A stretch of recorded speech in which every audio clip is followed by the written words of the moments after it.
Road ప్రమాదాల నివారణ, ప్రజల ప్రాణాల రక్షణ లక్ష్యంగా నల్గొండ జిల్లా పోలీస్ చేపడుతున్న ప్రత్యేక తనిఖీలలో భాగంగా మిర్యాలగూడ పట్టణంలో గత మంగళవారం నిర్వహించిన ప్రత్యేక నాకాబందీలో మద్యం సేవించి వాహనాలు నడుపుతున్న 36 మంది వాహనదారులను గుర్తించి కేసులు నమోదు చేశారు.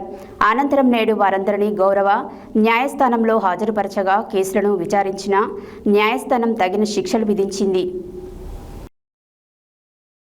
రోడ్డు ప్రమాదాల నివారణ, ప్రజల ప్రాణాల రక్షణ లక్ష్యంగా నల్గొండ జిల్లా పోలీస్ చేపడుతున్న ప్రత్యేక తనిఖీలలో భాగంగా మిర్యాలగూడ పట్టణంలో గత మంగళవారం నిర్వహించిన ప్రత్యేక నాకాబందీలో మద్యం సేవించి వాహనాలు నడుపుతున్న 36 మంది వాహనదారులను గుర్తించి కేసులు నమోదు చేశారు.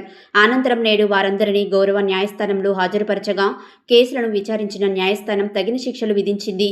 వీరిలో 11 మంది నిందితులకు ప్రజల్లో అవగాహన పెంపొందించే ఉద్దేశంతో ఒక్కరోజు పాటు ట్రాఫిక్ విధులలో సామాజిక సేవ, సోషల్ సర్వీస్ నిర్వహించాలని కోర్టు ఆదేశించింది.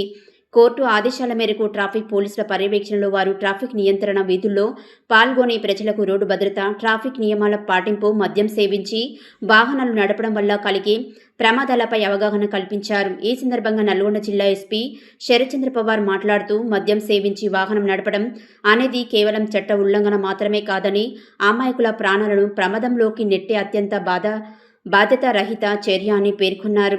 డ్రంక్ అండ్ డ్రైవ్ కారణంగా ప్రతి సంవత్సరం అనేక మంది ప్రాణాలు కోల్పోతుండగా మరెందరో తీవ్ర గాయాలతో జీవితాంతం వికలాంగులుగా మారుతున్నారన్నారు.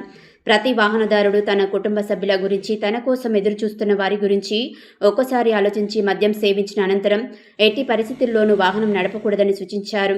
అవసరమైతే క్యాబ్, ఆటో లేదా ఇతర ప్రత్యామ్నాయ రవాణా సదుపాయాలను వినియోగించుకోవాలని, బాధ్యతాయుతమైన పౌరులుగా ట్రాఫిక్ నిబంధనలను తప్పనిసరిగా పాటించాలని పిలుపునిచ్చారు.